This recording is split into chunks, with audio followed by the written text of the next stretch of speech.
Vocês estão felizes? Ah, meu Deus. Diga para o seu irmão, meu Deus. Como é que prega, como é que vive depois disso, irmão? Cadê minha esposa? Acho que ela foi arrebatada. Olha lá, virou house mix. Gente, vocês estão felizes? Ai, meu Deus, que noite maravilhosa, cara. Não sei se você pode sentir um pouquinho, eu pude. E queridos, tenho vindo de viagens, eu e a Marcela, Taubaté, Poema Mogi, Poema São José.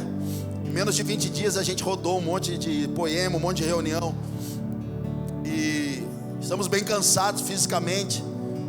Cheguei ontem à noite e hoje já tinha que ministrar. Mas não é de mim que eu quero falar hoje, eu quero falar do Cordeiro Pascal, amém? Um dia João disse, cara, eis ali o Cordeiro de Deus que tira o pecado do mundo. É desse Cordeiro que eu quero falar hoje. Então eu quero dizer para você, primeira coisa, que nós estamos numa noite de festa. E nós vamos entender isso. Que Páscoa é festa, irmão. Páscoa é curtição, é a gente curtir em família, curtir com nossos filhos, almoçar juntos, estar na mesa celebrando a redenção, celebrando, sabe, o início, celebrando a liberdade da escravidão. O apóstolo Paulo em 1 Coríntios capítulo 5, verso 7, ele fala que, pois Cristo, nosso Cordeiro Pascal, foi sacrificado, por isso celebremos a festa. Então estar aqui comemorando a Páscoa, irmão, é motivo de você se alegrar. Alguém foi dado no meu lugar, no seu lugar, para que a gente pudesse aqui estar celebrando a vida. Alguém foi entregue no nosso lugar.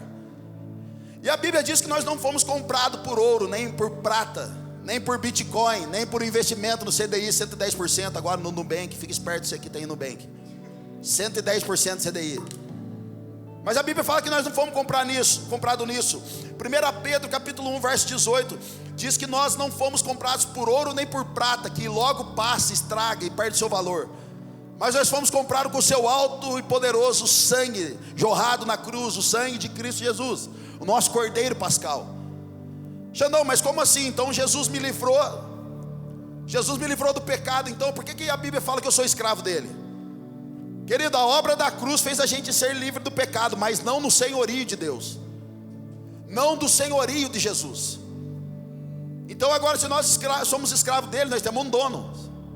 Então nós somos duas vezes, Deus é duas vezes dono. Uma porque ele nos fez, e a segunda porque ele nos comprou de volta. Então fomos libertos, fomos livres do pecado, mas não do senhorio de Jesus.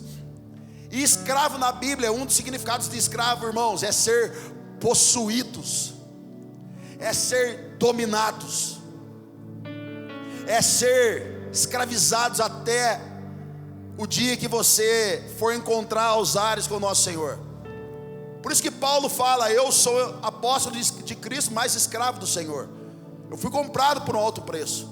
E naquela época os escravos, eles tinham 6 anos de trabalho dentro da casa do seu Senhor. Após 6 anos eles poderiam escolher se eles queriam ir embora ou não.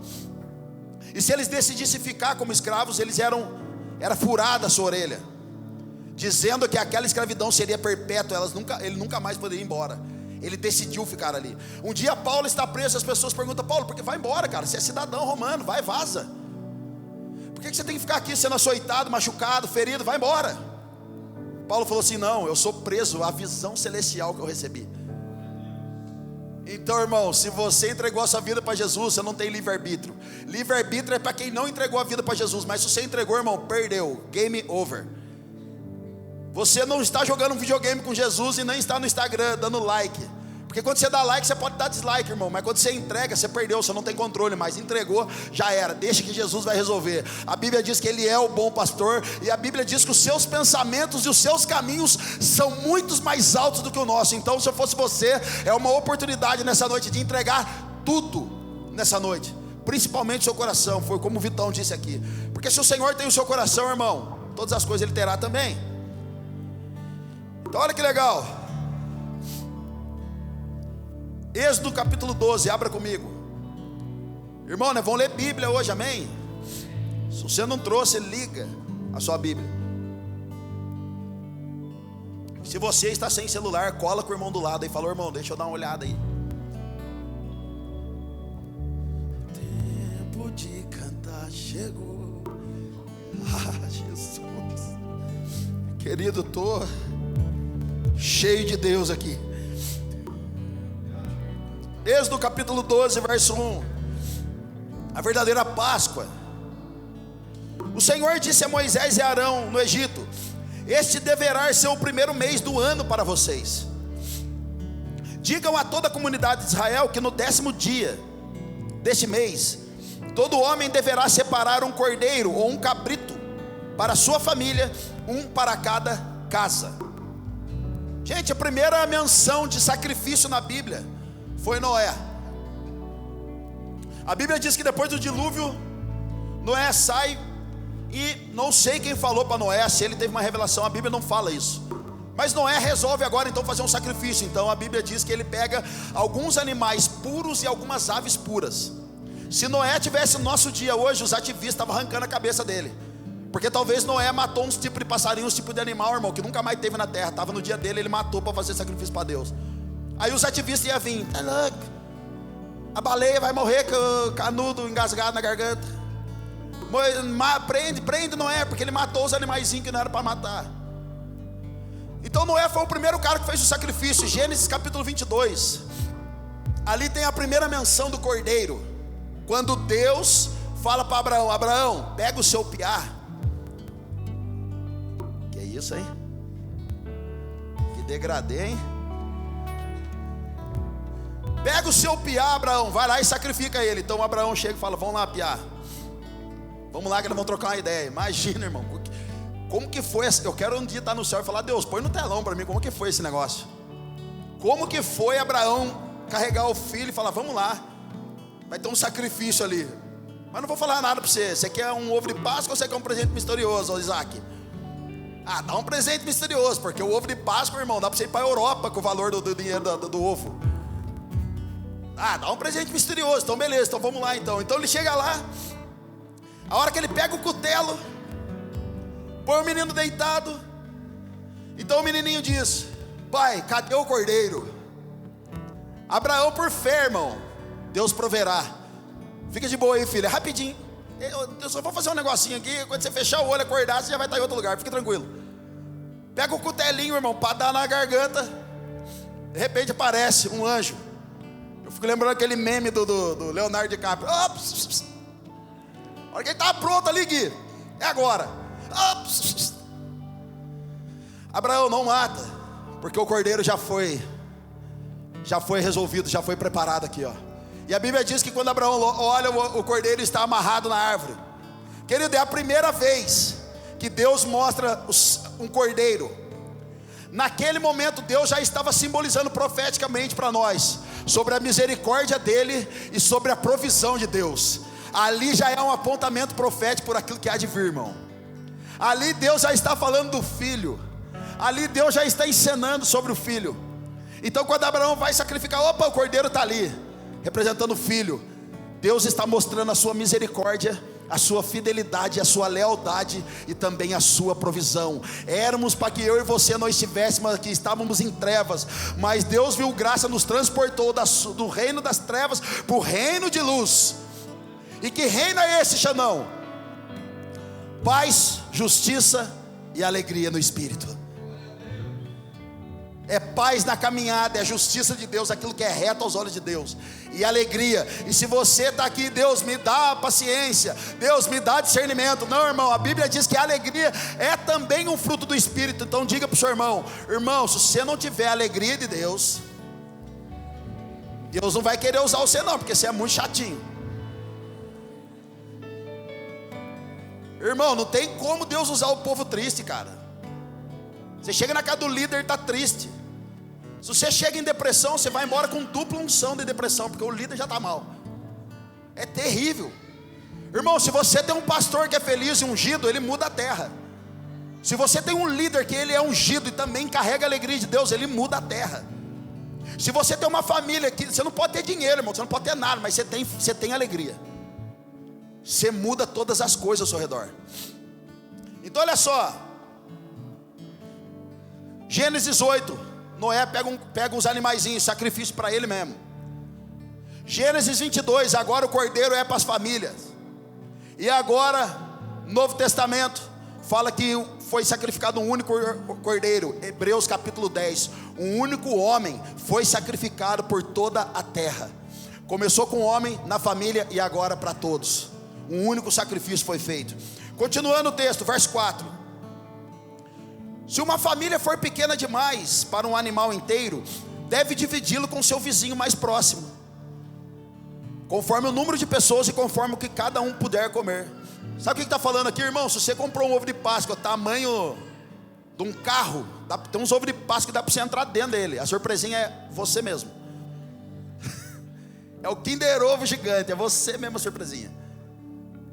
Aqui está falando o seguinte: se você tem dinheiro, se você tem uma boa comida, se você conseguiu comprar muito chocolate e você vê alguém que não tem condições, se você vê alguém que a família tem bastante pessoas ou tem poucas pessoas, mas não tem condição, chama eles para a mesa e divide também aquilo que Deus está dando para você. Se está dando dignidade para você, se está dando honra para você, está dando dinheiro para você, compartilha isso tudo com a pessoa do lado também. É o que a Bíblia diz. E lá na frente nós vamos ver que a partir disso vem a Santa Ceia.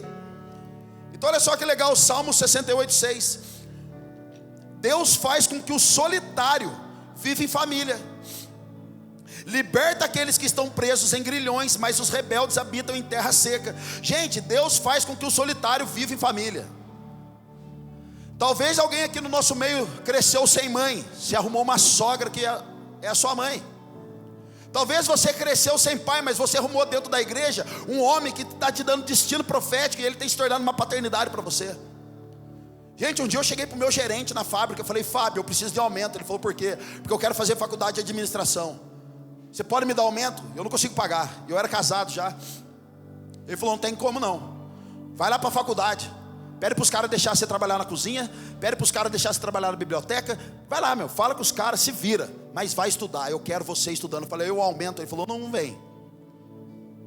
Querido, você acha que eu peguei mal? Foi o maior destino profético que um homem pode dar para mim. Uma coisa que o meu pai nunca me deu nessa área, aquele gerente pôde me dar.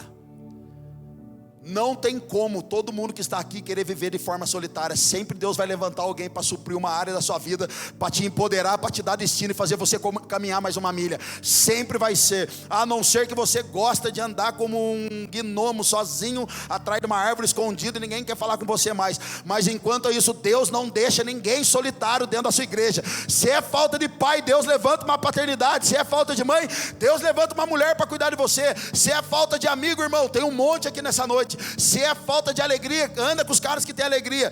Deus faz com que o solitário viva em família. Aleluia. Verso 5.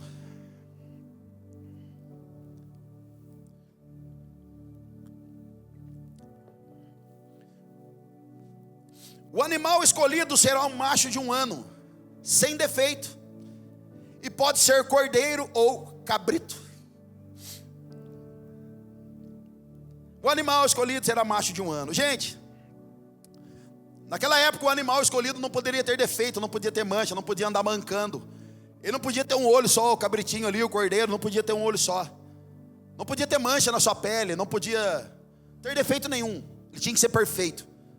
Então passou o sacrifício daquele cordeiro na época, era chamado um especialista. O especialista olhava aquele cordeiro de fora a fora, e ele olhava e falava: cara, tá tudo bem, ele não tem mancha alguma, pode ser sacrificado. Ele está liberado para ser sacrificado, para ser consumido, pode mandar bala. Isso também tem um apontamento profético no Novo Testamento, Lucas capítulo 23, verso 4. Olha que maravilhoso, cara, a ideia de Deus, cara. Deus é muito esquisito, né, velho?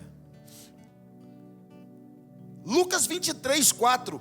Então Pilatos disse aos chefes dos sacerdotes e à multidão: não encontro motivo para acusar esse homem. Quem é a pessoa que estava ali? Cristo, conhecido como quem? O Cordeiro de Deus que tira o pecado do mundo, por João. Então Pilatos, como um chefe da lei, como um entendido da lei da época, então ele olha para Jesus, ele olha: cara, mas não tem pecado nenhum, não tem problema nenhum com esse homem, porque vocês querem acusá-lo? Naquele exato momento Pilatos está dando legalidade, dizendo para as pessoas: pode sacrificar esse cordeiro, pois não há mancha nele, não há ruga, não há defeito. Ele é o cordeiro pascal perfeito. Meu Deus do céu, cara. Tem mais enigma aqui que o Tomb Raider do PlayStation. Sei que é igual do jogo. Mas continuando, Êxodo 12, versos 6 e 7. Olha essa aqui, irmão, que maravilhoso, cara. Guardem até o 14º dia do mês, quando toda a comunidade de Israel irá sacrificá-lo ao pôr do sol. Ô gente, Jesus morreu quando? Na virada do dia, pôr do sol. Só que a Bíblia diz que Jesus morreu entre 3 e 4 da tarde. Segundo os judeus, 3 e 4 da tarde é a hora nona, ou seja, viração do dia, pôr do sol. Até nisso Deus já estava apontando profeticamente. Verso 7: passem então um pouco de sangue nas laterais e nas vigas superiores das portas das casas, nas quais vocês comerão o animal. Ô gente, pelo amor de Deus, passem então um pouco de sangue nas laterais e nas vigas superiores das portas das casas, nas quais vocês comerão o animal. Ô gente, na moral, velho, ou a gente entende de uma vez por todas que o sangue de Jesus tem poder, ou nós vamos acreditar na sininho do Peter Pan. Cara, ou a gente acredita de uma vez por todas que o sangue de Jesus tem poder para libertar, para curar, transformar, ou a gente vai acreditar em qualquer Simão mago que está em cima do púlpito seduzindo o seu povo e a sua igreja. Cara, eu trabalhei com um homem dentro da Volkswagen, cara, a esposa dele estava enferma, ela estava pálida, a boca estava roxa, pressão baixa. Começamos a fazer uma oração dentro da Volkswagen pela esposa desse amigo. Um dia esse amigo foi visitar ela. Então ele chega no hospital, ela está com soro na veia, dormindo, bem enfraquecida. Então aquele homem, cara, começa a orar e fala assim: Deus, assim como esse soro está saindo dessa bolsa e está entrando na corrente sanguínea da minha esposa, assim seja o seu sangue entrando nas veias dela e levando cura e restauração. À medida que aquele homem da Volkswagen foi orando, a boca dela foi voltando ao normal, a sua pele foi voltando ao normal. Então, por favor, pare de colocar pimenta atrás da porta, irmão, dólar na carteira para ver se vai vir prosperidade. Um dia uma vizinha ligou para nós lá na rua de casa, falou: vocês podem vir aqui, eu estava me convertendo. Chamou um padre junto. Ela falou: por quê? Porque tem um demônio dentro da sala da minha casa. E aí todo mundo, sério? A dona Antônia, tadinha, está no Senhor já. A dona Antônia estava lá: tem um demônio na minha casa, na sala. Então todo mundo correu lá, cara, e a gente chegou lá, Otavião, o que aconteceu? E o padre chegou junto. Aí começamos a orar lá, o padre também lá rezando e tal. De repente o padre olhou para cima, cara, e falou assim para dona Antônia: dona Antônia, já descobri. Ela: o que aconteceu? Falou: porque a sua luz está ligada e tem um bichinho em volta da luz, que a hora que ele mexe, faz sombra, e a senhora está achando que é um demônio. Ela falou: não acredito. E eu, dentro de mim, eu também nem acredito. Então diga para o seu irmão: se você não acredita no sangue de Jesus, você vai acreditar no bichinho da luz. Até rimou. Da hora. Cara, tem umas coisas que o diabo deve olhar e falar: mas nem sou eu. O diabo deve olhar para alguma situação e falar: cara, mas eu nem sou, eu nem fiz nada, estou de boa aqui, Deus. Tudo é o diabo. Então, irmão, chega na sua casa, ao invés de você fazer um monte de coisa, fala: Deus, coloca o seu sangue dentro dessa casa, reveste. Porque a marca, irmão, da época, que era para saber, quando o anjo da morte viesse sobre aquela nação, para saber quem era de Deus e quem não era, a marca era o sangue passado nas portas e nas janelas. E hoje a gente pode não ver esse sangue, porque o cordeiro agora não precisa mais matar boi e animal, se sujar com o sangue passar. O único sacrifício foi feito, então a gente deve crer nesse sangue poderoso, cara.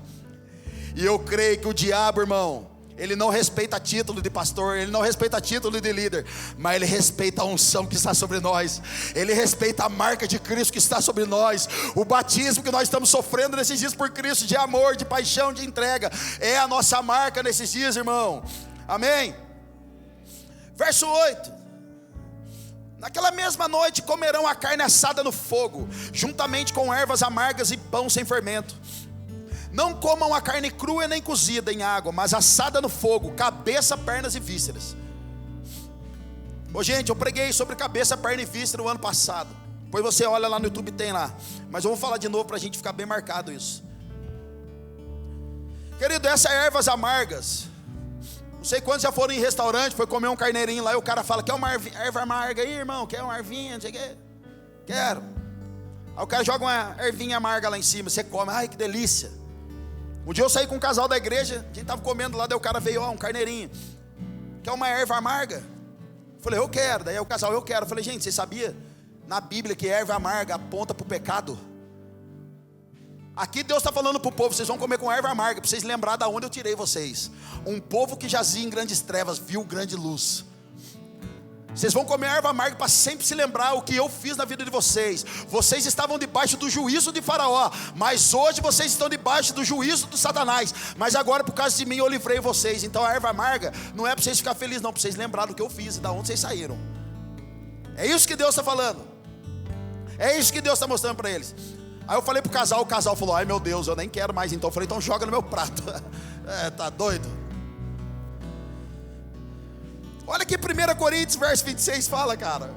Irmãos, esse texto aqui deveria estar tatuado no nosso coração. Isso aqui é para ninguém se orgulhar aqui dentro. Ninguém. 1 Coríntios 1, 26. Irmãos, pensem no que vocês eram no passado. Pensem no que vocês eram quando foram chamados. Olha para trás um pouquinho, irmão, da sua vida. Quem você era, quem você é hoje.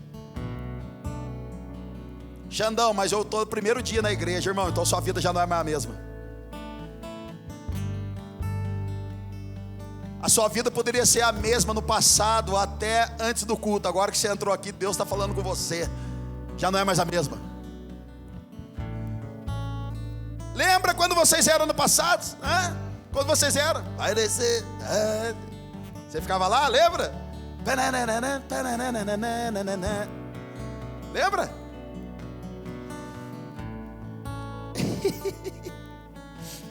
Poucos eram sábios segundo os padrões humanos. Você era ruim de matemática, irmão, não fazia nada certo na escola. Agora já se formou até engenheiro, ó que benção. É assim que Deus faz, cara. Poucos eram sábios segundo os padrões humanos. Poucos eram poderosos. Poucos eram nobres de nascimento.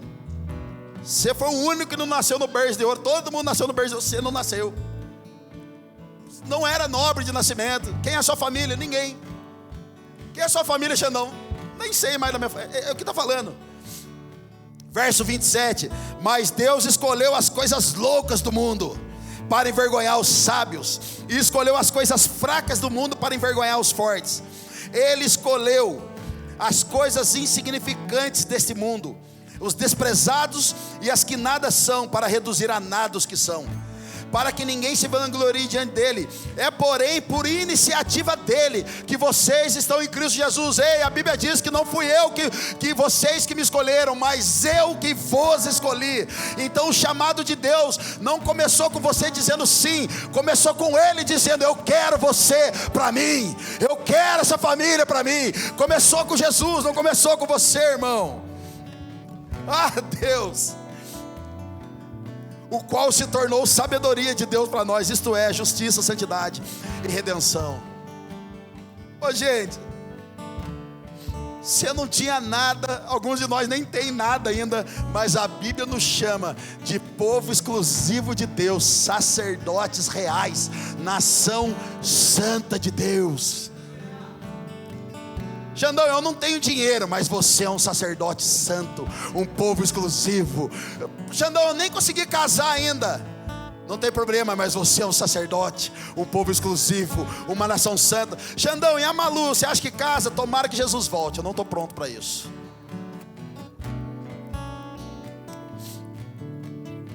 Falei para Marcela, amor, você tem noção que a nossa filha tem 10 anos, daqui 10 anos ela está casada? Talvez com 18, 19, 20 anos. Então vamos orar para quando ela tiver 15 Jesus já voltar. Então olha só, coma da cabeça. 1 Coríntios capítulo 2 verso 16. Irmão, cabeça, perna e víscera aponta profeticamente também para o Novo Testamento. 1 Coríntios 2, 16. Quem conheceu a mente do Senhor, a cabeça, para que possa instruí-lo? Nós porém temos a mente de Cristo.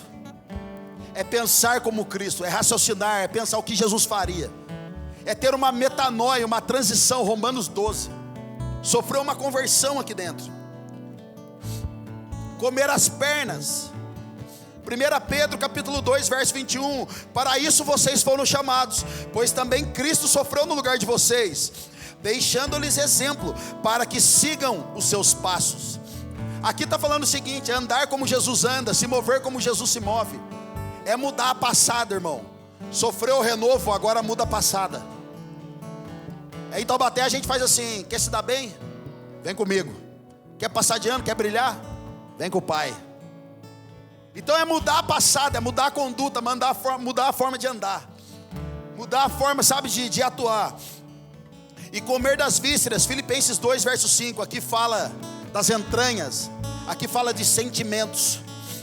Filipenses 2,5: de sorte que haja em vós o mesmo sentimento que houve também em Cristo Jesus, que embora sendo Deus, não utilizou disso aí, pelo contrário, se despiu de toda a sua glória, foi humilhado, abandonou o seu lugar de glória, tratou todo mundo como servos, tratou todo mundo como amigo, restaurou todo mundo que podia, se despiu de si. Querido, aqui fala para a gente ter o sentimento de Cristo. Então se alguém aqui é alguma coisa no reino de Deus, se você é um líder, um pastor, não importa, esse não é o maior chamado é o sacerdócio. O maior chamado é o relacionamento pessoal com Deus, não é o título. O maior chamado não é estar aqui em cima pregando, ou estar aqui em cima tocando como eles estão. O maior chamado não é estar entregando balinha. O maior chamado não é estar vigiando o carro. O maior chamado não é estar no poeminha. O maior chamado é estar no sacerdócio, estar no secreto, ministrando o coração de Deus. Chamado é voltar ao início.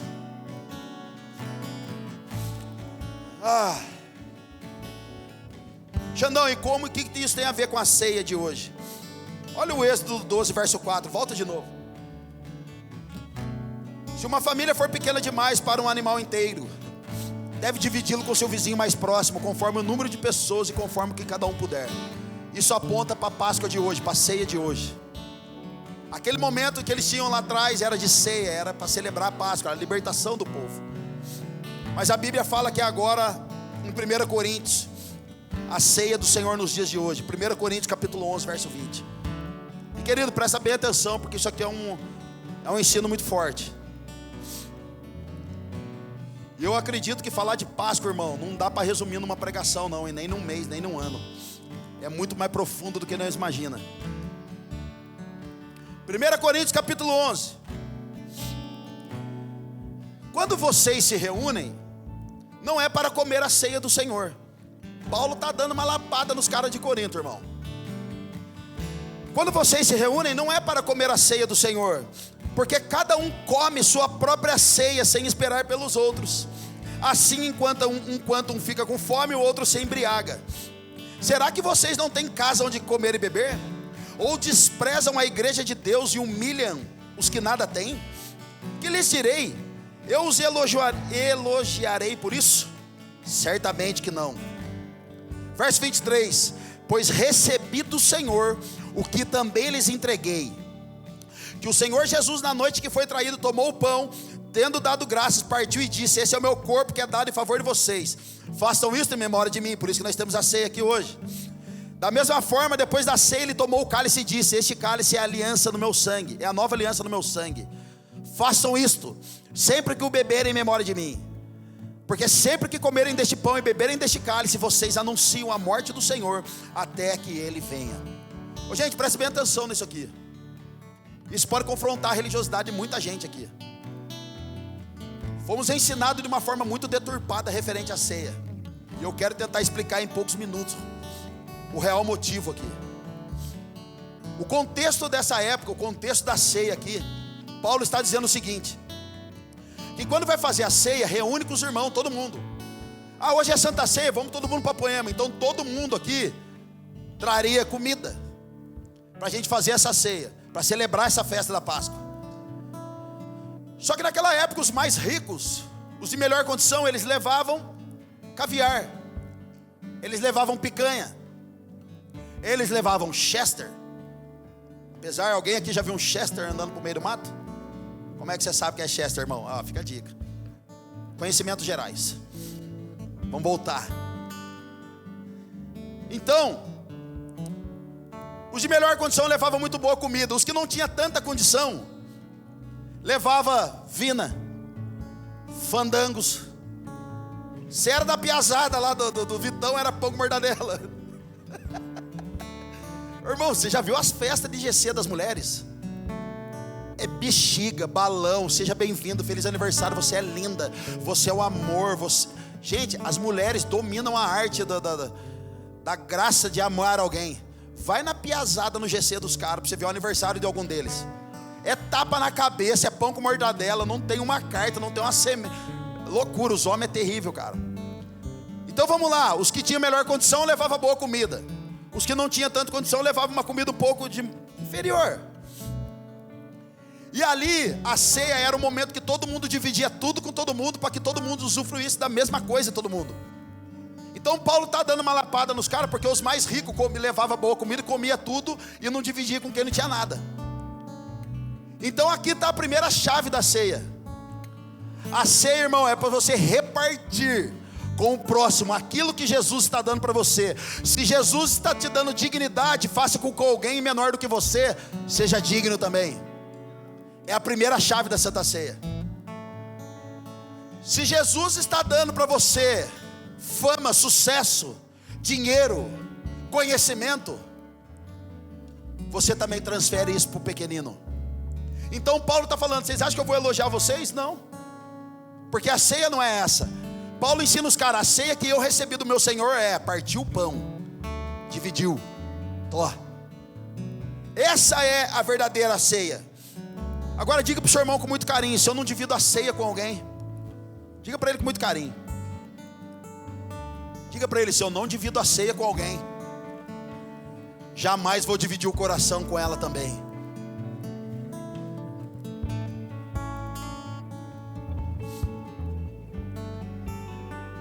Querido, se eu não consigo repartir com as pessoas aquilo que Deus tem me dado, jamais vou conseguir compartilhar a minha vida. Jamais vou conseguir compartilhar o meu coração com as pessoas. Então o sucesso do evangelho, cara, e o poder da ceia é repartir aquilo que você tem de Cristo, para que haja multiplicação. Só que hoje mudou, hoje as pessoas querem poder, e não é o poder que tem que aumentar na igreja, é o amor. Então se tem uma régua que tem que aumentar no nosso meio, irmão, não é poder. Se tem uma régua que tem que aumentar, é o amor, é a graça, é a misericórdia, é a compaixão, é a paciência. É isso que precisa aumentar no nosso meio. Irmão, demonstrar poder é fácil, né? Estamos aqui, né? Como é dar uma chapadinha aqui, ora em língua. Mas trocar a ceia com o irmão que fez mal para você a semana inteira é mais difícil. Vamos lá, alguém, cara.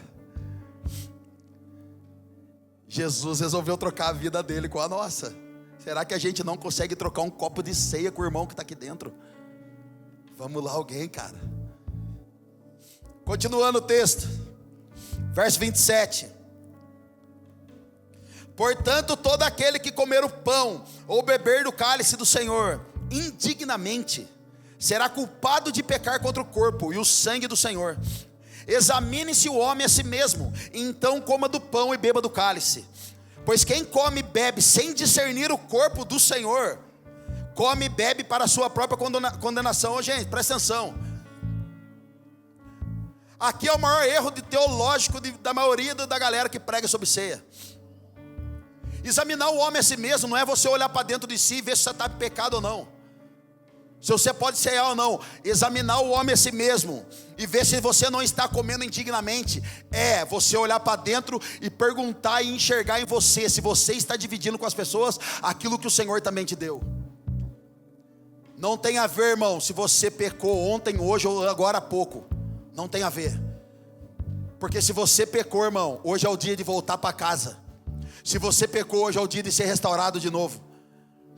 Então aqui quando a Bíblia está falando indignamente, será culpado de pecar contra o corpo. E o corpo não sou eu, o corpo é meus irmãos em Cristo.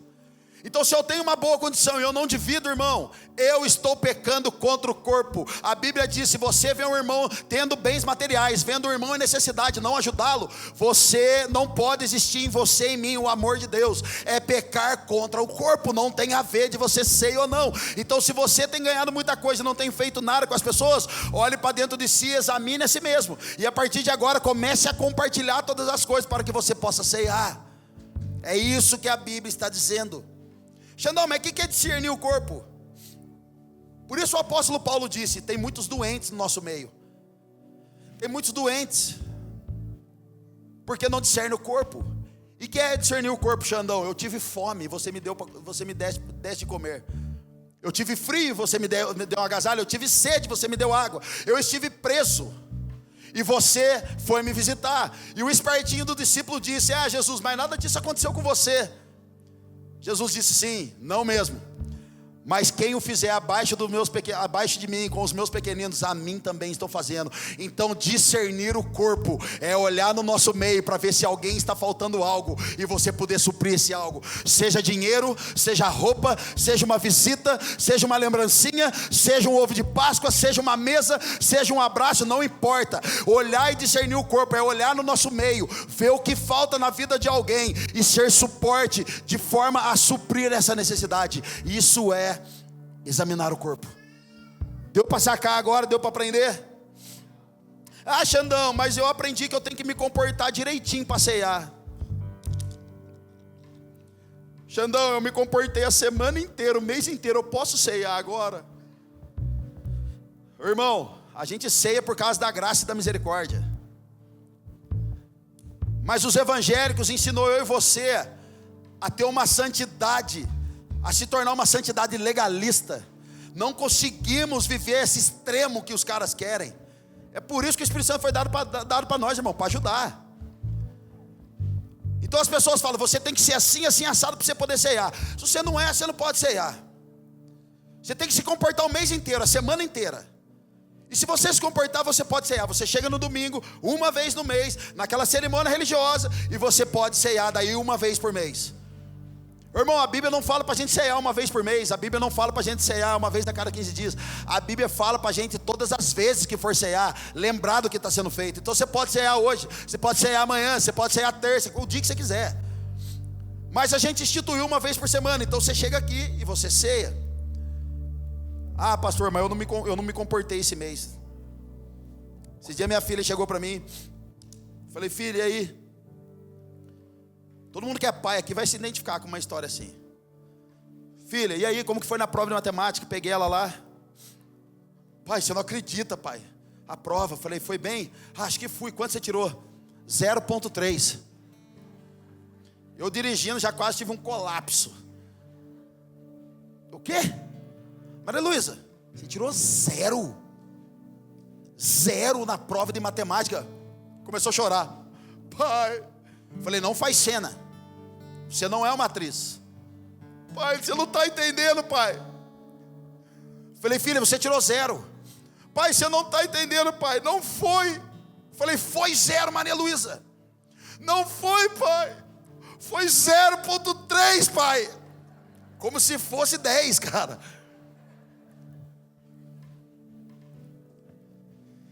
Ela mudou de escola. Eu falei: nossa, vou dar uma moral para ela. Pedi ajuda para os universitários aqui da igreja. Fomos para professor particular. Graças a Deus recuperou a nota. Graças a Deus. Você que é pai, tem filhos. O seu filho usou o barraco a semana inteira. E talvez você estava vindo aqui para o culto. Seu filho foi mal criado com você.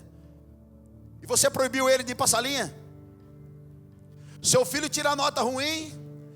Desrespeita você às vezes. Sai fora do prumo. À noite você chama uma pizza na sua casa e você fala para o seu filho: semana inteira você foi mal educado, hoje você não vai comer a pizza comigo com a sua mãe, fica no quarto preso. Algum pai faz isso aqui?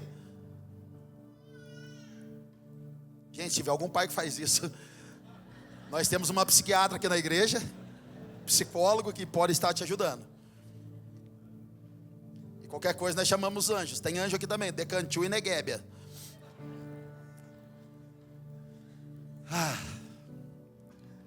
Queridos, seu filho tem 3, 4, 5 anos de idade. Faz 5 anos que ele dá problema para você. Às vezes que você vai almoçar com seu filho, você fala, você não vai almoçar porque você é desobediente. Algum pai faz isso? Não faz. Então por que que Deus, cara, vai ter que tirar os filhos da mesa porque eles não conseguiram viver uma santidade durante a semana? Por que que Deus vai falar para o filho, você desobedeceu, agora você não ceia? Você foi mal criado comigo?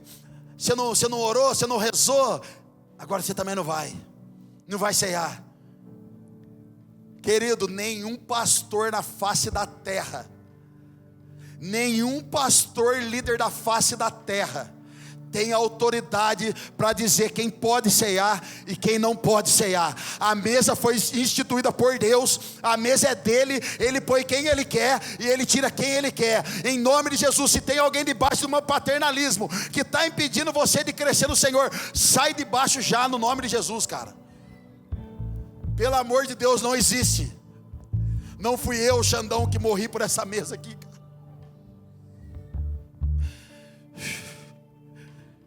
Não fui eu, pastor, líder dessa casa, que morri para dizer para você se você ceia, se você não ceia.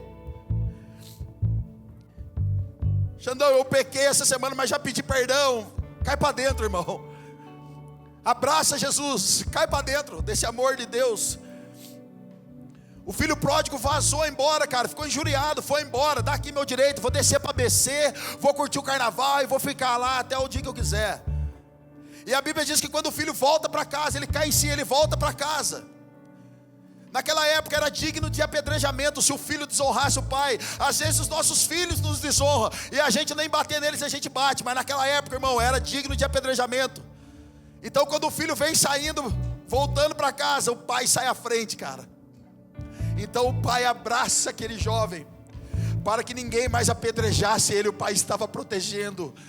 Sabe quem é esse aí? Cristo. Sim, querido, é o dia que você decide voltar. E aí alguém fala para você, você não vai ceiar, você não pode estar na mesa. Mas Jesus já saiu à sua frente, já te abraçou e falou, pode voltar. Dá uma capa, dá um anel, dá uma nova sandália e vamos celebrar. Oh Jesus, isso é ceia, cara, é voltar para o lugar original. É voltar para esse caminho, tia Rita. Você entendeu, irmão, o poder disso? E alguém nessa noite está assim, mas eu não vou ceiar. Não, irmão, você tem que ceiar. Ceia. Os jovens do Iraque estão ganhando fuzil para morrer por Alá, por Buda. E nós estamos ensinando você a ceiar para você se manter no Senhor. Vamos lá, cara.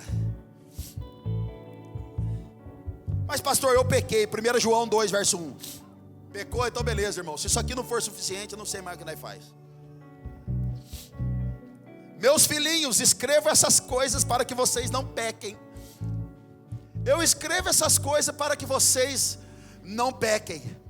Porém, se alguém pecar, temos um intercessor junto ao Pai Jesus Cristo, o justo.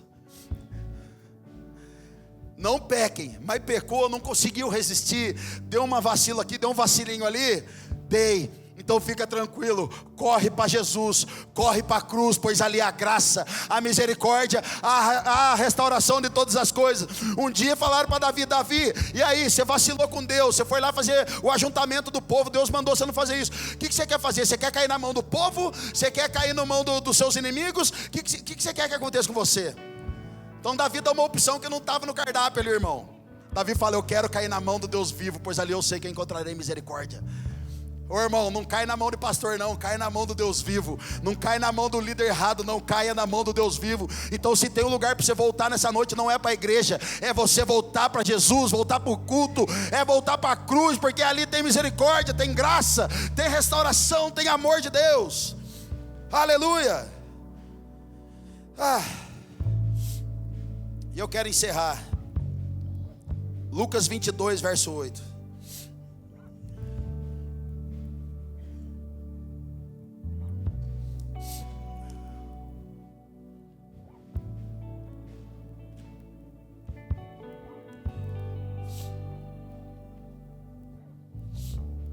Lucas 22, verso 8.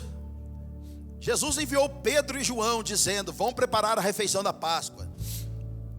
Onde queres que preparemos? Perguntaram eles. Ele respondeu, ao entrarem na cidade, vocês encontrarão um homem carregando um pote de água, sigam-no sigam-no até a casa em que ele entrar, e digam ao dono da casa: o mestre pergunta, onde é o salão de hóspedes, no qual poderia comer a Páscoa com os meus discípulos? Ele lhes mostrará uma ampla sala no andar superior, toda mobiliada, façam ali os preparativos. Eles saíram e encontraram tudo como Jesus lhes tinha dito.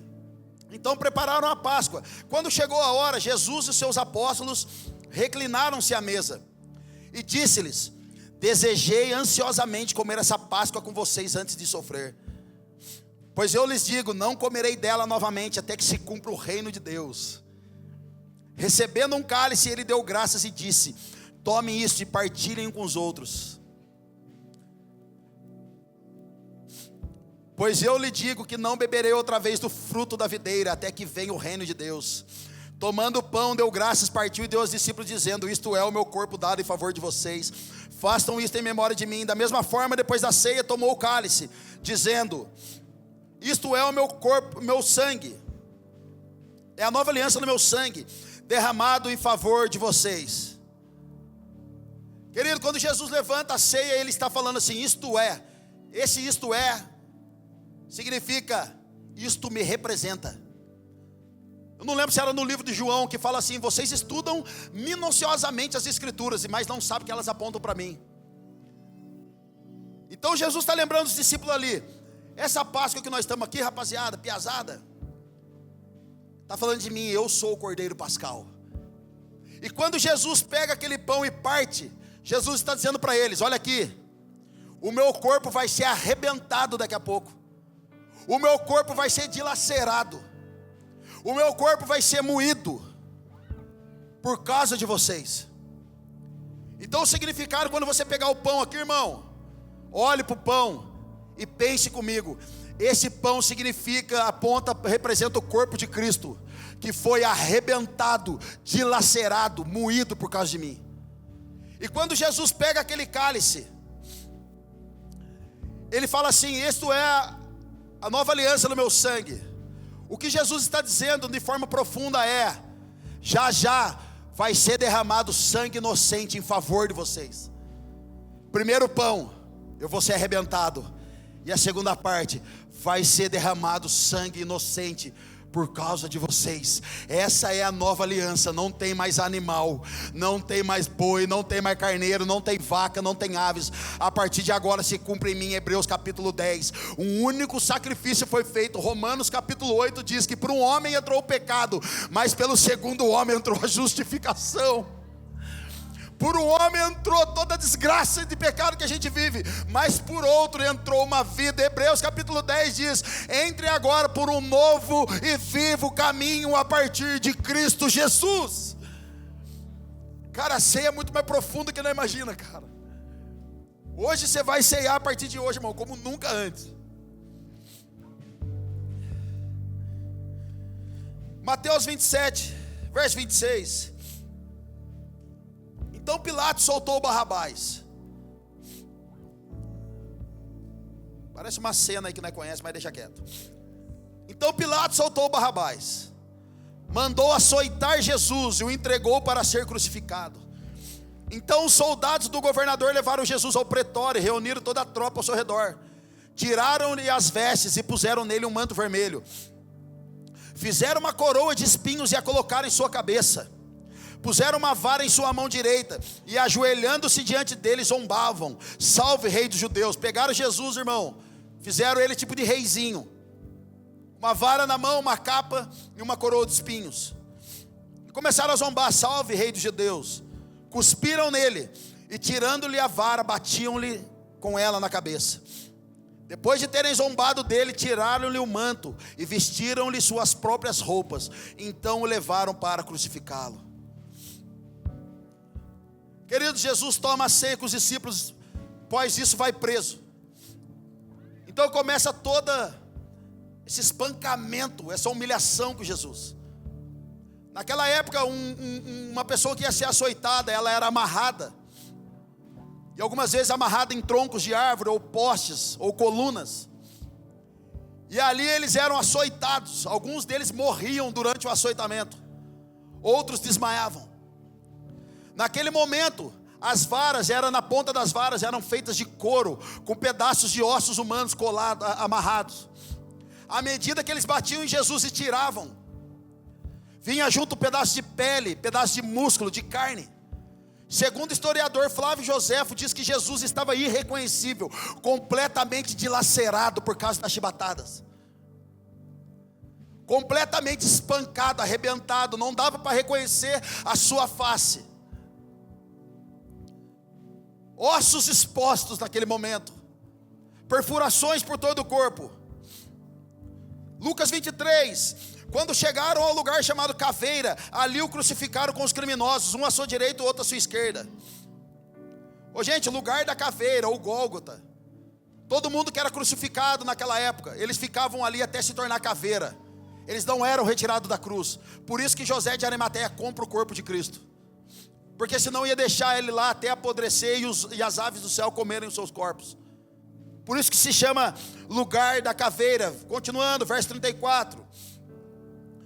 Jesus disse: Deus, Pai, perdoa-lhes, pois não sabem o que estão fazendo. Então eles dividiram as roupas dele, tirando sortes. O povo ficou observando e as autoridades o ridicularizavam. Salvou os outros. Diziam: salve-se a si mesmo, se é o Cristo de Deus, o escolhido. Querido, a cartada do diabo desce daí. O povo começou: desce daí, Jesus. Se Jesus tivesse descido, irmão, nós não estávamos aqui hoje. Começaram a dizer para ele: se desce, você não é o rei de judeu, desce daí. E o que me choca depois de tudo isso é Jesus dizer: Pai, perdoa eles, porque eles não sabem o que fazem. Estevão exclamou a mesma coisa quando estava sendo apedrejado: Pai, perdoa eles, porque eles não sabem o que fazem. Querido, quando Estevão está para morrer, ele olha para o céu e a Bíblia diz que ele vê os céus abertos. E ele vê o Filho do Homem em pé à direita do Pai. É a primeira vez que a Bíblia relata o Filho do Homem em pé. Todas as outras está sentado, mas naquele momento ele está de pé.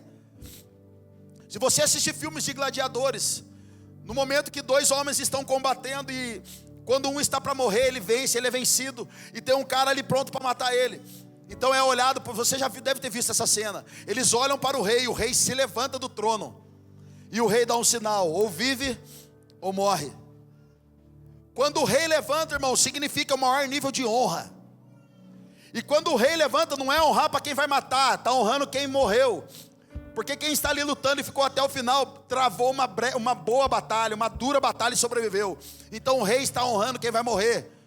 Então quando Estevão olha para o céu, vê os céus abertos, o Filho do Homem de pé, é Jesus sinalizando: você lutou bravamente até aqui, e eu te honro, Estevão. Você vai morrer apedrejado, mas a hora que você fechar o olho, cara, nós vamos estar juntos. Querido, o maior nível de vitória de um cristão é morrer para nós e viver para Cristo. Quer que Jesus honre você e eu, querido? Vamos continuar descendo. João disse: que ele cresça e eu diminua. Vamos lá, igreja, isso é muito forte.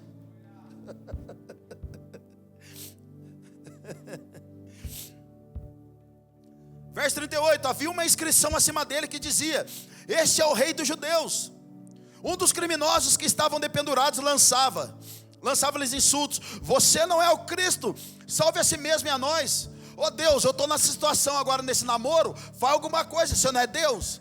Deus, a minha família não está tão bem agora, você pode fazer alguma coisa para nós? É tipo os crentes reclamando, irmão.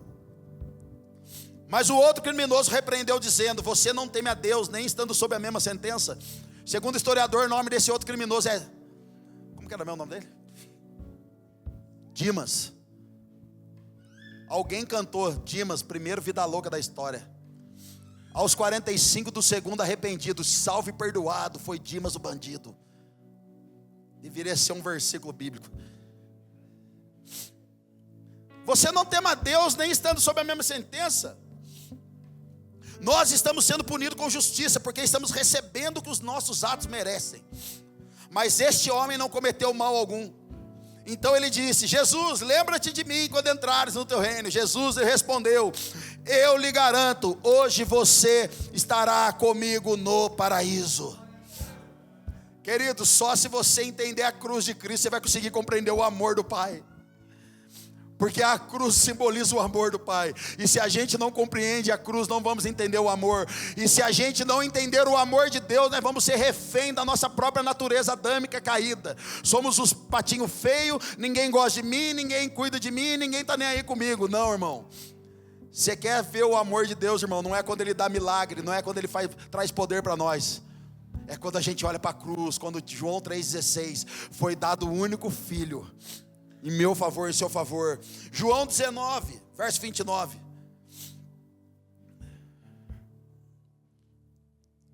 Estava ali uma vasilha cheia de vinagre. Então embeberam uma esponja nela, colocaram a esponja na ponta de um caniço de isopo e a ergueram até os lábios de Jesus. Tendo provado, Jesus disse: está consumado. Com isso curvou a cabeça e entregou o Espírito. Ô gente, eu sempre conto esse testemunho da vara de isopo. E toda vez que eu for pregar sobre Páscoa, eu vou falar desse testemunho. Porque ele choca a nossa realidade. Talvez não compreendemos o poder e a profundidade da humilhação que Jesus sofreu. Aquela vara de isopo era usada pelos soldados romanos. Os soldados romanos usavam a vara de isopo com uma esponja na ponta para limpar o próprio ânus. Os soldados romanos sentavam em latrinas, banheiro público, e eles usavam um do lado do outro o banheiro para fazer o número 2. Na frente daqueles soldados tinha um riacho, um riozinho aqui que passava. Então, após eles usarem a vara de isopo para limparem os próprios ânus, eles lavavam naquele riachinho, aquela varinha ali e aquela esponja, e era colocado dentro do vinagre, para que fosse esterilizado e o próximo soldado viesse a usar aquela vara e aquela bucha. Será que isso choca eu e você, cara? O tamanho da humilhação. Homens que usavam uma vara de isopo para limpar o ânus, foi colocado na boca de Jesus com vinagre. Será que isso não mexe com a gente, cara? Será que isso não toca o nosso coração, o nosso ego, o nosso orgulho? Após ter provado aquilo, Jesus disse: está consumado. Em outras versões, tetelestai, está pago. Naquela época, quando você comprava uma casa e você pagava aquela casa depois de 20 anos, pagando 30 anos, você recebia o recibo, e nesse recibo vinha carimbado: tetelestai, está pago, está consumado. Se você naquela época tinha uma dívida e você limpava aquela dívida, então você recebia também o recibo e vinha carimbado: tetelestai, está pago, está consumado. Naquele momento na cruz, Jesus clama e ele grita para todos ouvirem alto e bom som: tetelestai, a dívida do povo está paga, está consumada. E é por isso que agora, a partir de mim, vocês podem viver, vocês podem ser livres do pecado, da escravidão do medo, da escravidão de Satanás, porque eu paguei essa dívida. Tetelestai. Obrigado, Jesus, é isso.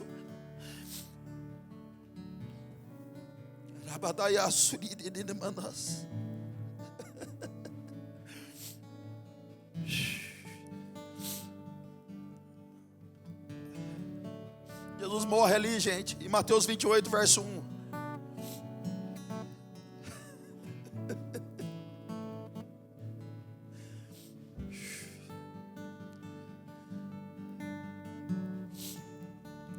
Depois do sábado, tendo começado o primeiro dia da semana, Maria Madalena e a outra Maria foram ver o sepulcro.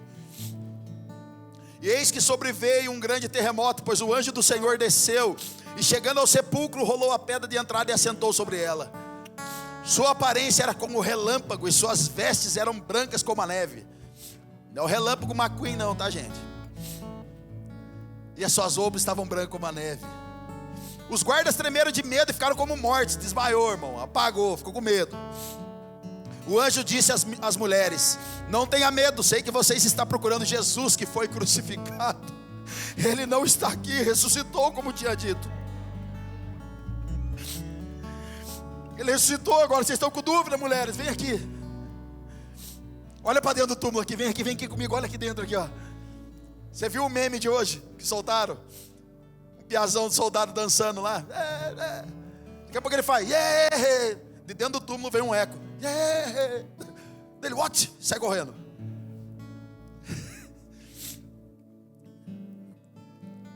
Venham ver o lugar onde ele jazia. Vão depressa e digam aos discípulos dele: ele ressuscitou dentre os mortos e está indo adiante de vocês para a Galileia. Lá vocês o verão. Notem que eu já os avisei. As mulheres saíram depressa do sepulcro, amedrontadas e cheias de alegria,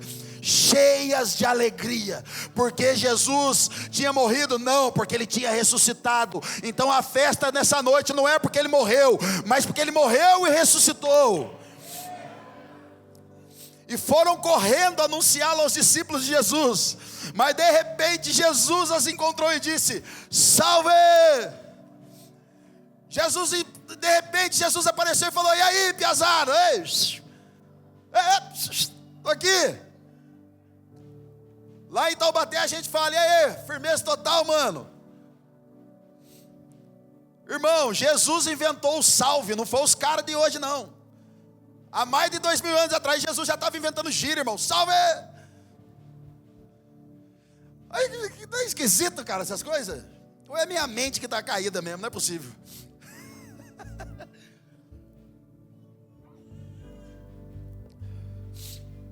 De repente Jesus encontrou e disse: e aí, rapaziada, firmeza? Elas se aproximaram dele, abraçaram os pés e adoraram. Queridos, no outro evangelho, eu não lembro se era de João ou de Marcos, mas está ali nos evangelhos, você lê lá que vai estar lá. Quando Jesus ressuscita, a Bíblia diz que os mortos ressuscitam junto. Irmão, foi um caos na cidade, era só o Walking Dead. Imagina aquele vizinho que você nunca mais viu ele na vida porque morreu, você odiava ele, daqui a pouco ele aparece perto de você, todo arrebentado, com o osso aparecendo, os olhos caindo. Salve, firmeza? Você fala: meu Deus do céu, assombração. É capaz que você morre, você cai de medo, irmão. Imagina, você que não gostava da sogra, você está lá, daqui a pouco a sogra parece que: e aí, firmeza, vim tomar uma ceia aqui com você. Não é possível. Imagina, irmão. Vê se Jesus não gosta de confusão, cara. Jesus gosta de rolo, irmão. Ele gosta de arrumar problema. Não feliz da vida de ter ressuscitado, ressuscitou os outros junto com ele. Querido, sabe o que é o mais incrível? Eu acho que está no evangelho de Marcos. A mesma história. As mulheres saem e o anjo diz para as mulheres: vai lá e avisa os discípulos, em especial Pedro, porque Pedro é a igreja. Jesus está relembrando, fazendo Pedro relembrar das promessas, que as portas do inferno não iam prevalecer, que as chaves da morte, querido, estavam na mão de Jesus, e também as chaves da vida. Jesus desce ao Hades, pega as chaves da vida e sobe aos céus e senta à direita do Pai. Então Jesus e os anjos estão falando lá: vai lá, avisa os discípulos que ele ressuscitou, mas avisa também a Pedro, porque a promessa que eu tenho para Poema Curitiba ainda está de pé, as promessas que eu tenho para as famílias da Poema Curitiba ainda estão de pé, os milagres ainda estão de pé. Então vai lá e avisa Pedro para não perder as forças, para não perder a esperança, porque eu ressuscitei e nem a morte tem mais poder sobre mim, o pecado não tem poder, o diabo não tem poder, está tudo consumado, irmão. Diga assim para o seu irmão agora: salve. Ah, meu Deus. E se as mulheres puderem, por favor, aqui, Apocalipse 5. Depois de toda a história, Jesus vai para o Pai. Mas olha só em Apocalipse capítulo 5. Não só as mulheres, os homens podem vir. Olha os caras tudo machistas, cara. Eu falei as mulheres veio, os caras ficou parados lá. Os homens também. Você viu aqui, gente? Decanchu e o Negueb segurando a ceia. Apocalipse 5, gente. Ah, meu Deus do céu. Aqui foi a visão dada para João, um dos apóstolos, o apóstolo do amor. Apocalipse 5, verso 1. Então vi na mão direita aquele que está sentado no trono, um livro em forma de rolo, escrito de ambos os lados e selado com 7 selos.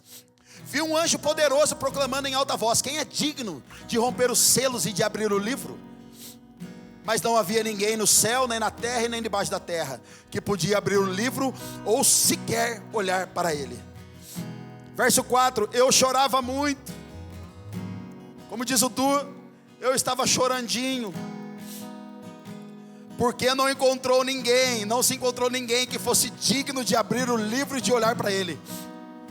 Então um dos anciãos me disse: não chore, não chore. Eis que o leão da tribo de Judá, a raiz de Davi, venceu para abrir o livro e os seus 7 selos.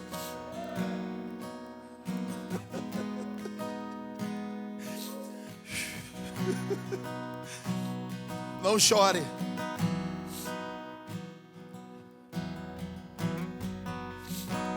Não chore. Verso 6. Então, cara, aí voltando à Páscoa.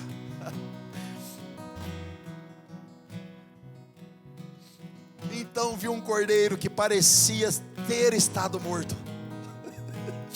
de pé no centro do trono, cercado pelos 4 seres viventes e pelos anciãos. Ele tinha 7 chifres e 7 olhos, que são os 7 Espíritos de Deus enviados a toda a terra. Então olhei e vi um cordeiro que parecia ter estado como morto. Só que sobre ele tinha 24 anciãos e seres viventes rodeando ele. E além disso, ele tinha 7 chifres e 7 olhos, que são os 7 Espíritos de Deus enviados a toda a terra.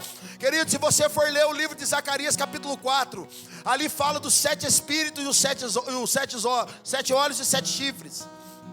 7 olhos e 7 chifres significa a plenitude de Deus, a plenitude do poder de Deus, que agora estava no cordeiro, que havia estado como morto, mas agora é o leão da tribo de Judá. Tem uma canção que diz que ele morreu como um cordeiro, mas ressuscitou como leão. O que a Bíblia está dizendo aqui é que toda a plenitude do Pai, de Deus Pai, está sobre o Filho. E as Escrituras dizem que a igreja de Cristo é a plenitude de Deus, ou seja, tudo de Deus está no Filho, e tudo do Filho agora está em nós, que nos tornamos filhos de Deus por meio do Espírito que clama Abba Pai. Fomos adotados e agora nos tornamos ainda co-herdeiros. Tudo de Deus está do Pai, está no Filho, tudo do Filho está na igreja, e tudo do Filho também faz parte, porque agora nos tornamos pela fé co-herdeiros de Cristo. Todos os direitos de Cristo estão sobre nós. Você compreende agora, irmão, o real significado da ceia? O cordeiro foi morto para que eu e você pudéssemos estar aqui hoje celebrando, mas também recebendo a autoridade e poder do mesmo cordeiro. Para quê, Xandão? Porque a Bíblia diz que nós somos reis e sacerdotes.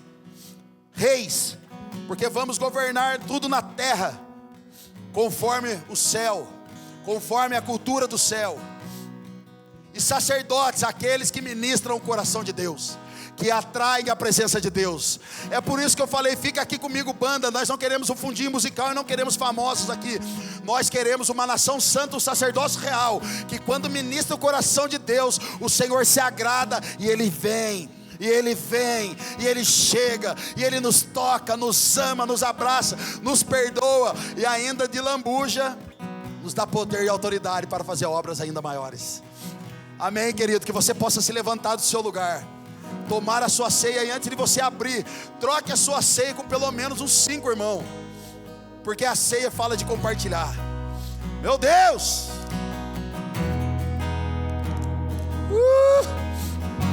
Querido, então celebra nessa noite, muda a sua ótica.